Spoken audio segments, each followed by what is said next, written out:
আমি তবে কোথায় যাব? কার কাছে রাখবো আমার সারা জীবনের অসুখ? গন্তব্যের নিকটে এলেই তোরা বেঁধে হাতে দাও অবহেলার হলুদ পুষ্প। ঘৃণার ঘ্রাণ মিটে গেলেই কলঙ্কের দাগের মতো কপলে লেগে থাকে রেণুর আদর। আর কারো ঠিকানা আমি জানতে শিখিনি। আমি তবে কোথায় যাব? এ কেমন হেরে যাওয়া আমার! গন্তব্যের নিকটে এলেই হা হা শব্দে হেসে ওঠে পাহারা কুকুর।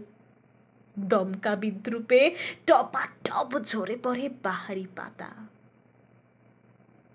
এই ঘোর দুঃসময়ে আমি তবে কার কাছে রাখবো আমার সারা জীবনের অসুখ?